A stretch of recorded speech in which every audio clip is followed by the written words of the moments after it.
Gracias por acompañarnos en esta mañana. Saludamos el experto en comunicación política, Salvatore Foti, con quien vamos a conversar los siguientes minutos. ¿Cómo está, Salvatore? Gracias por acompañarnos aquí en Ecuador en directo.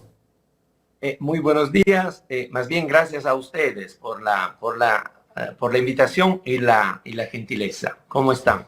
Bien, Salvatore, aquí viendo el panorama político cada día más intenso, ¿no? Ayer el gobierno salió a decir que va a ir a una marcha la próxima semana hacia la Corte Constitucional y hoy los trabajadores también van a otra marcha hacia la Corte Constitucional. ¿Qué lectura darle a este panorama que estamos viviendo en este momento en el país? Bueno, las lecturas son muchas en realidad. Primero me gustaría poner en contexto algunas cosas porque la política va de la mano de lo que pasa en el país. No son dos aspectos diferentes, no hay ninguna dicotomía en este sentido. Por ende, hay que recalcar que el país en este momento tiene gravísimos problemas a nivel de seguridad. En lugar de hablar de homicidios, ya nos hemos acostumbrado a hablar de masacres, ¿no? O sea, ya no es que mataron a uno o a dos personas. Hay masacres, vamos por un homicidio cada hora, vamos con aspectos muy graves también en el ámbito de la salud. Por ende, este país, el actual país, con el novoísmo, en este momento está enfrentando realmente uno de los periodos más álgidos y, mire, evitemos también eufemismos negativos a nivel histórico de los que hemos vivido. Esto es lo primero. Por otro lado, tenemos un gobierno con una narrativa que va prácticamente, que no tiene oposición. Esto es lo que a mí me preocupa. No hay oposición, la oposición no está gozando en este momento de un vocero que esté, digamos, en capacidad de contrarrestar las iniciativas del gobierno. No hay un mensaje tampoco claro de la oposición y esto evidentemente le facilita al actual presidente hacer y decir lo que quiere. ¿Por qué hacer y decir lo que quiere? Porque el ataque a la Corte Constitucional es gravísimo. En cualquier país democrático creo que lo estaríamos viviendo todos con mucha más preocupación. Aquí andamos todos muy sueltos de huesos, si me permite, en el ámbito académico, pero me da gusto que por fin haya gente que empieza a criticar lo que está pasando. Hay gente que empieza a ver indicios preocupantes que no llevarán a nada bueno si seguimos así. O sea, hace falta que la oposición se organice y que las organizaciones sociales retomen su rol, porque en este momento, reitero, lo que se vive con la Corte Constitucional es inaceptable. Y es verdad, nosotros Salvatore, Carla Aro te saluda, buenos días. Se han normalizado las muertes violentas. Estamos en un estado donde la ciudadanía ha empezado a normalizar y ha empezado a normalizar porque el gobierno nos está imponiendo su agenda de comunicación. El gobierno es el que nos impone lo que tenemos que hablar, lo que tenemos que analizar. Y ahora pone como verdugo a la Corte Constitucional y el presidente manifiesta una marcha. ¿Cómo crees tú que toma esto la ciudadanía o qué puede influir esto en la ciudadanía dado que él mismo ha manifestado que se va a venir una consulta popular? Bueno, lo de la marcha y lo de la narrativa es absolutamente legítimo. O sea, está bien, el gobierno hace lo suyo. Por esto yo empecé diciendo que lo que está faltando aquí es la oposición. Pues yo me pregunto, ¿dónde está la oposición? ¿Cómo está organizada la oposición? Si bien es cierto que hay un relato, una narrativa por parte del Ejecutivo, también es cierto que falta el relato por parte de la oposición.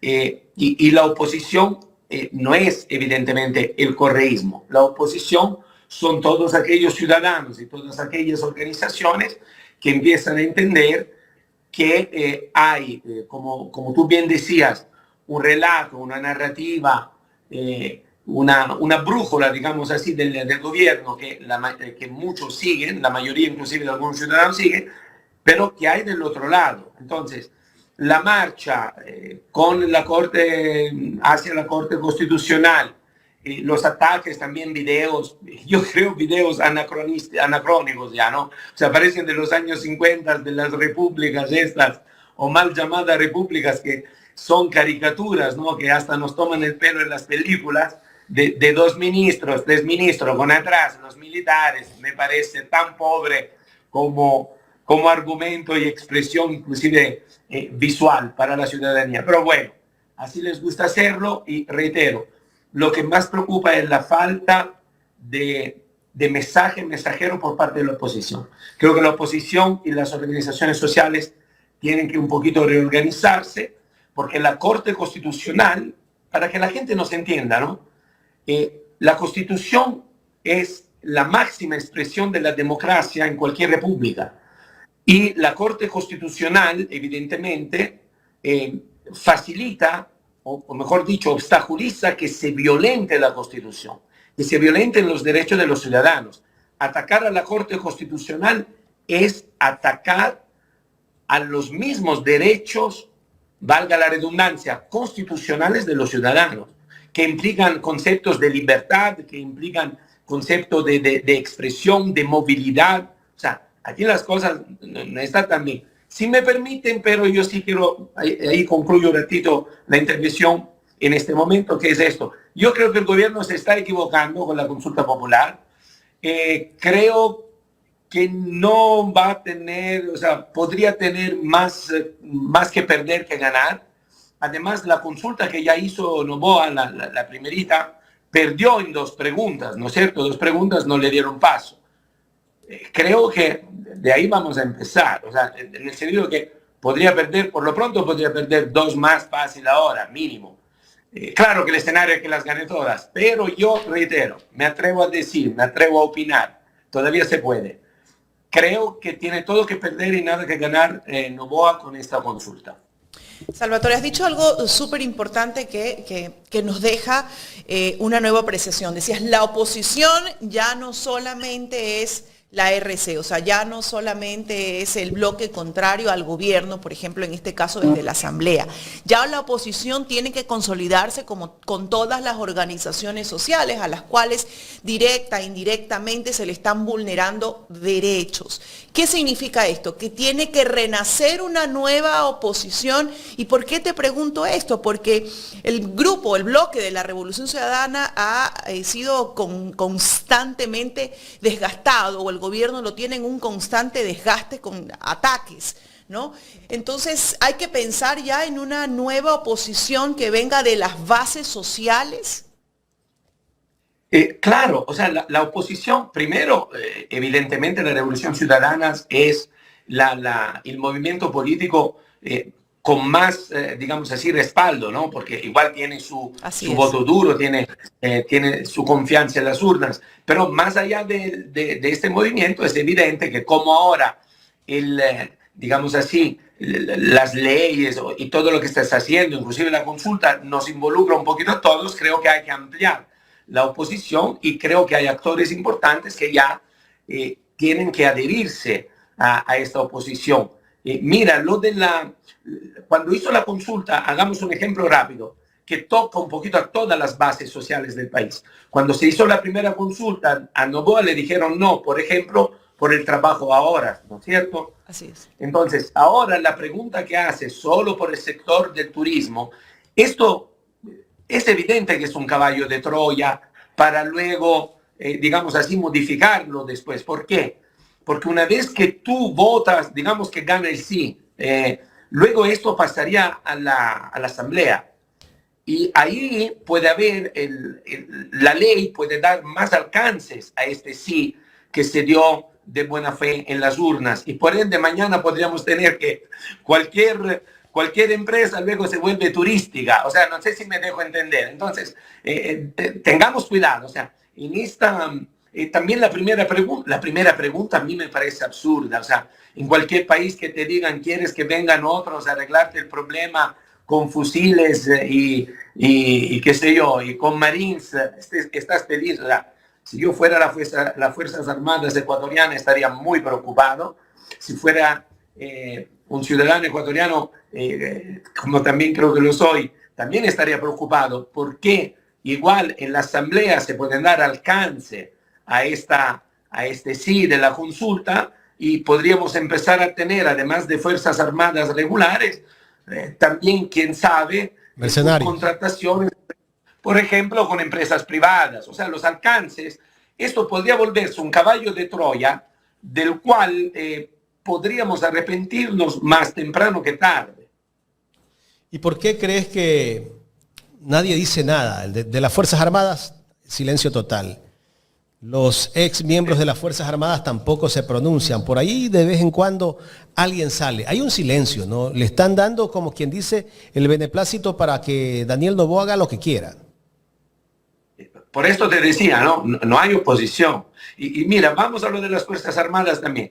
Con la anterior consulta también se autorizó, evidentemente, bajo el tema de la criminalidad, que se compren, por ejemplo, implementos para las Fuerzas Armadas sin intermediarios. No sé si le suena la pregunta de la consulta, esta fue la anterior. Y se compraron chalecos que hasta la fecha no sabemos qué pasó, no sé si se acuerda. Entonces son caballos de Troya, o sea, hay que tener cuidado. Las Fuerzas Armadas que no se pronuncian es parte del mismo problema del cual yo le hablaba antes. ¿Dónde queda la oposición al país? No hay oposición.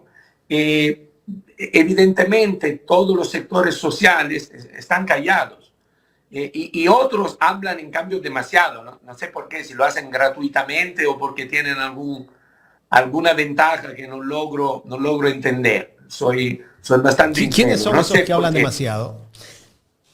Bueno, yo creo que también dentro de la opinión pública hay sectores ortodoxos de la opinión pública, canales de televisión, periódicos, periodistas, que ya me parece que son más medios políticos, con una línea política evidente que se le reconoce, partidista, alineada al gobierno.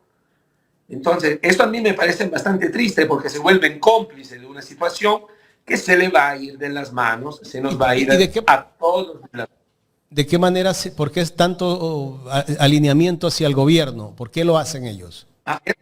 Esto no lo sé, significa simpatía de ser, es simpatía, no sé por qué, les quiere, les cae bien, les gustó el cartón, no sé.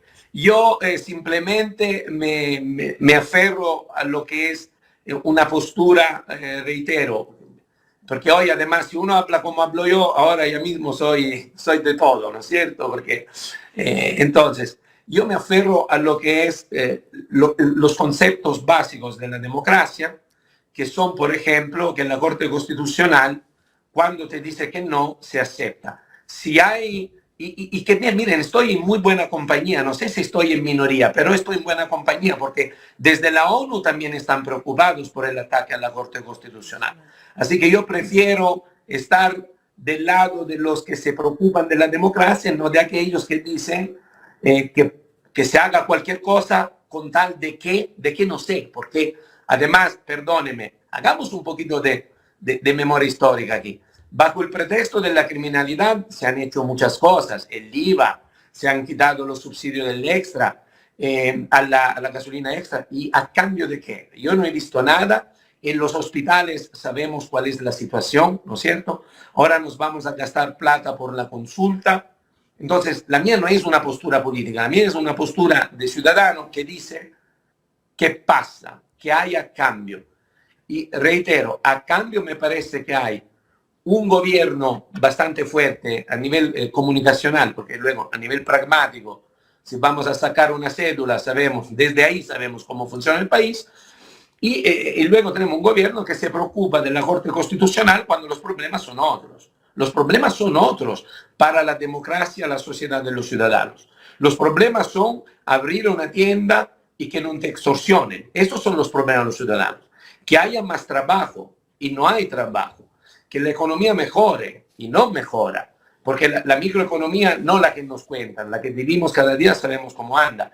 La producción petrolera también ha tenido un revés en los últimos meses. ¿Por qué no hablamos de esto? Entonces, yo reitero, hay que reorganizar la oposición desde la parte política, evidente, porque no hay oposición. no hay un mensaje de la oposición, o por último, no sabe llegar este mensaje. No hay mensajero porque evidentemente en este momento no logramos ver a alguien que lleve adelante una posición, como podemos decir así, aséptica, ¿no? O sea, no de panza, sino un poquito más argumentativa para que los ciudadanos entiendan a lo que nos estamos enfrentando, y exigirle al gobierno más bien que respete la Constitución, porque la que tenemos, la que también se aprobó, que se aprobó también en las urnas, entonces ya hubo consultas populares que sí hicieron cosas, evidentemente, que sí cambiaron el país, yo creo que en muchos aspectos para bien.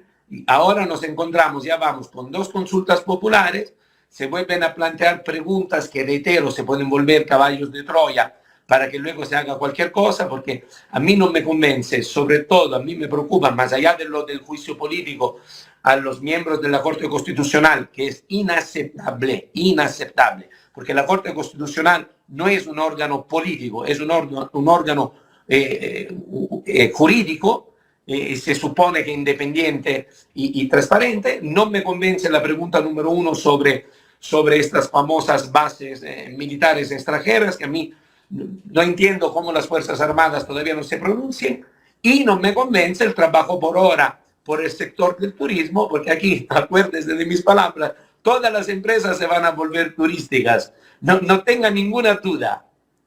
Así es. Salvatore, el inicio de la campaña, el presidente Noboa la vio marcada por una propuesta de la constituyente. Nos vamos a una asamblea constituyente, y fue una narrativa que impuso, de la cual nos estuvo hablando a los medios de comunicación.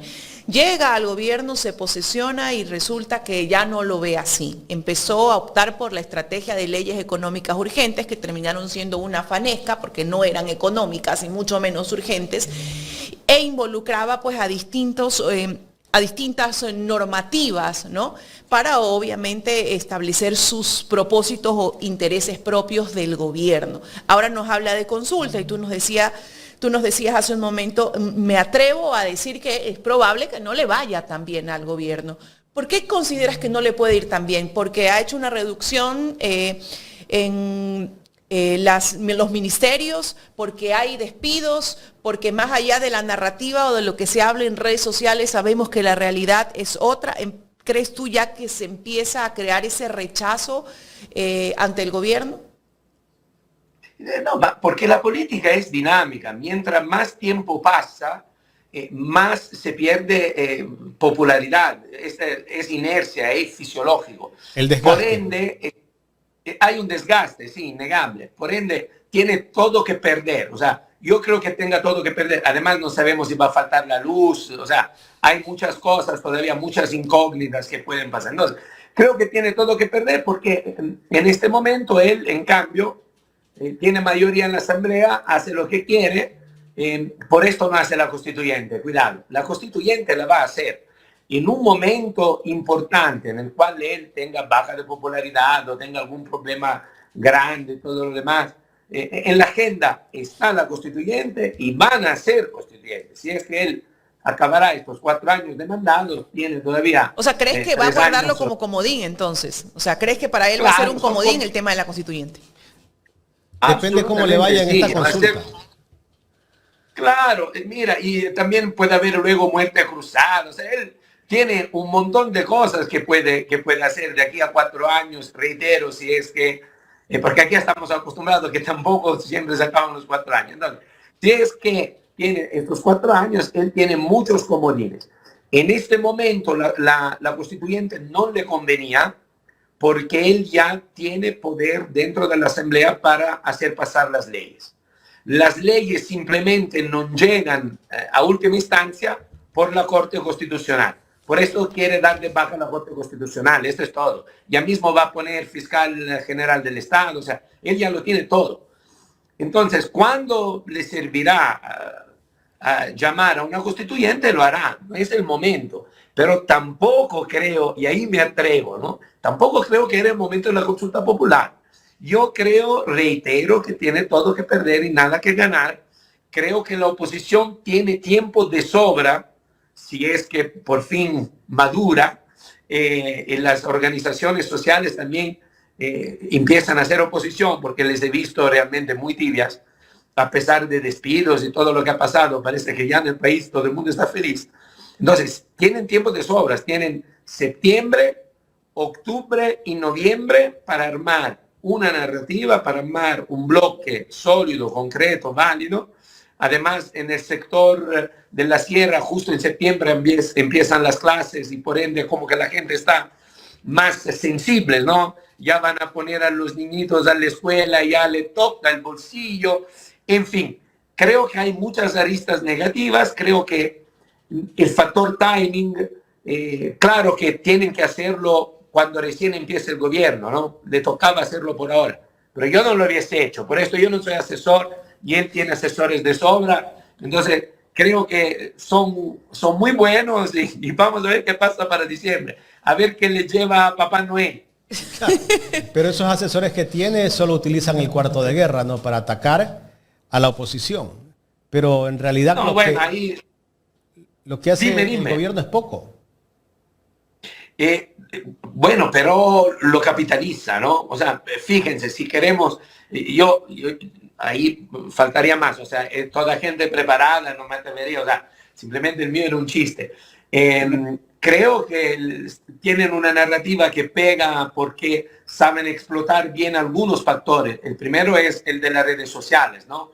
Donde llegan prácticamente a todos. Luego, si se fijan, ahí hay una paradoja. Parece que el presidente lleva la agenda, hace todo, pero el presidente en realidad aparece poco. No sé si ustedes han fijado. Al presidente se lo guardan y de vez en cuando disparan el cartucho, ¿no? Ahora era necesario disparar la carta del presidente y asoma el presidente hablando en público. Pero normalmente es un video de 3 segundos. O sea, esto es lo que tenemos. O sea, tenemos un mandatario que te aparece 5 segundos. O que se va de viaje, ya mismo ya se van otra comitiva. Entonces lo hacen bien, lo hacen bien. Por eso yo les digo, el gobierno, todo lo que hace es legítimo. Mi pregunta es, ¿dónde ha quedado la oposición? Esa es mi pregunta. ¿Dónde está la oposición? Porque el gobierno hace lo que tiene que hacer.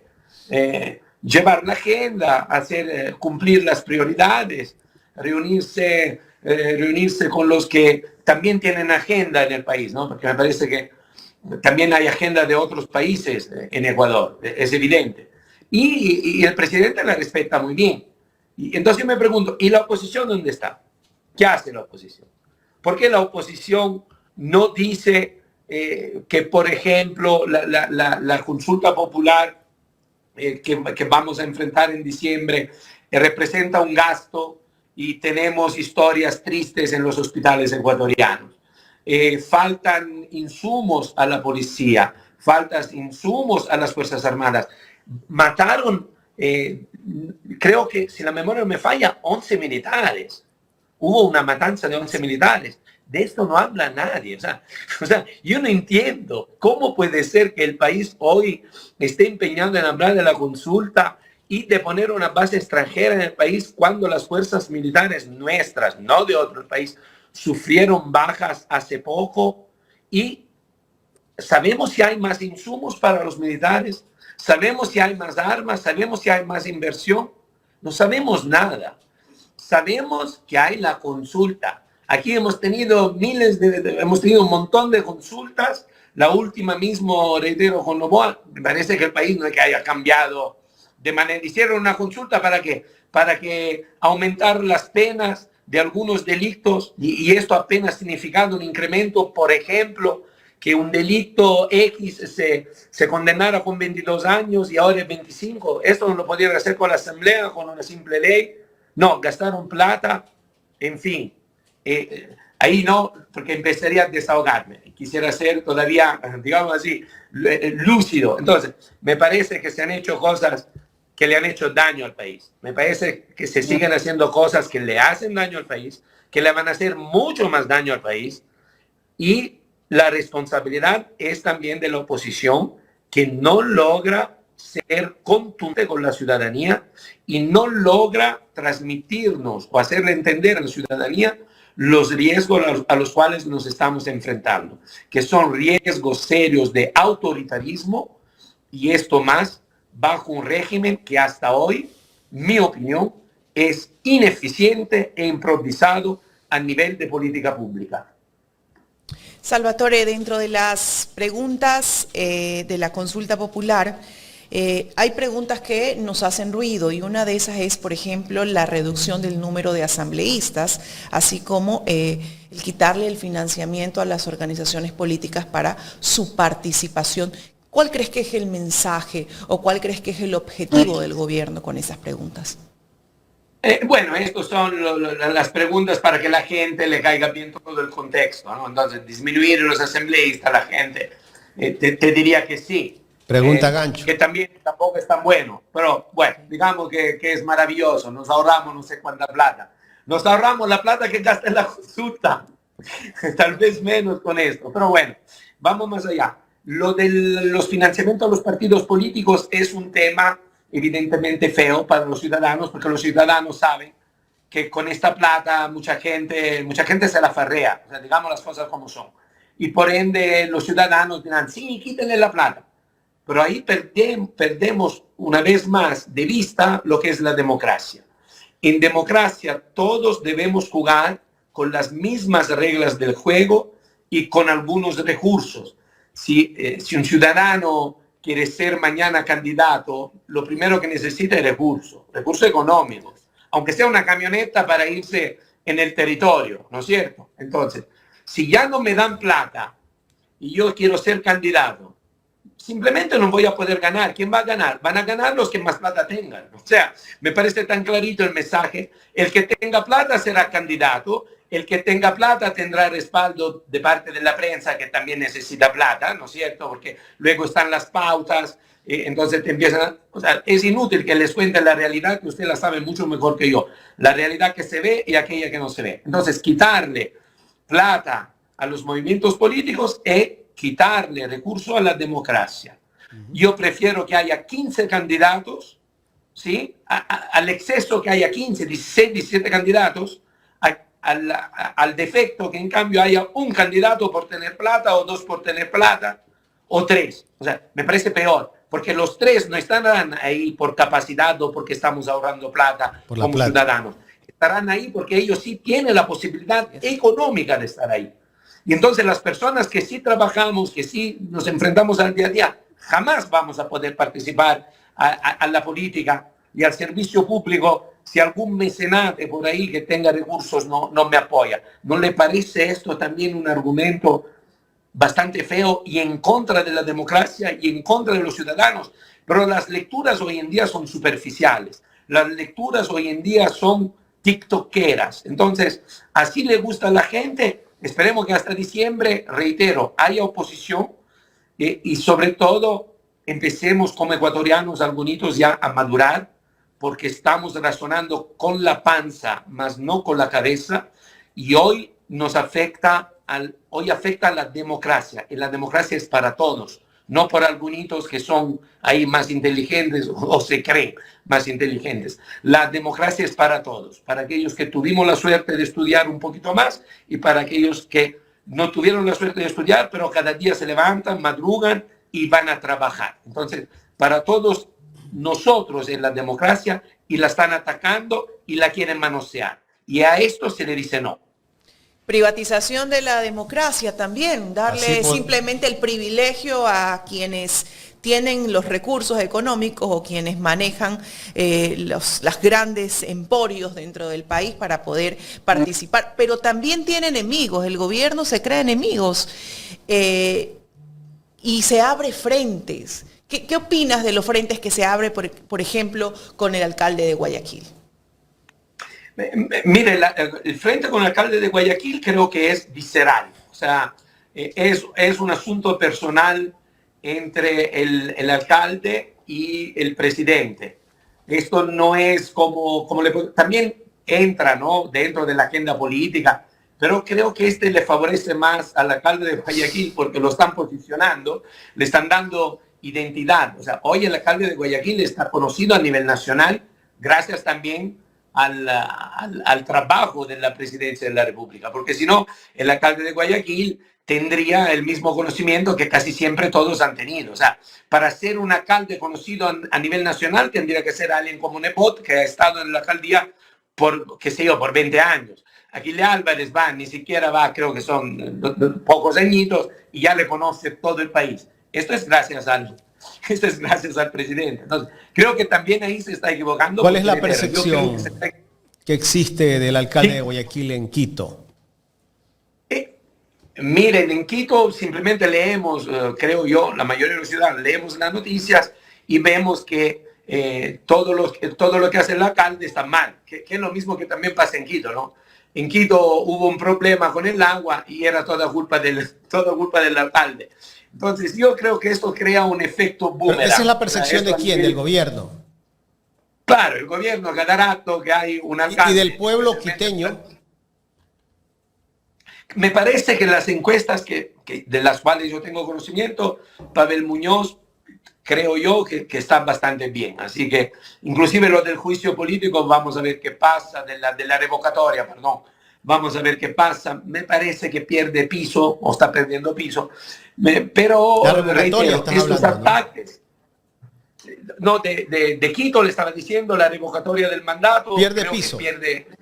Pierde piso. En cambio, en Guayaquil me parece que hay un alcalde que hace obras y creo que esto es su mejor tarjeta de presentación, es esta, ¿no? Creería yo. Salvatore, queremos agradecerte por el tiempo que nos has brindado para conversar aquí en Ecuador en directo. Te vamos a seguir contactando para próximos programas. Les agradezco mucho. Disculpen al inicio el problema con la cámara.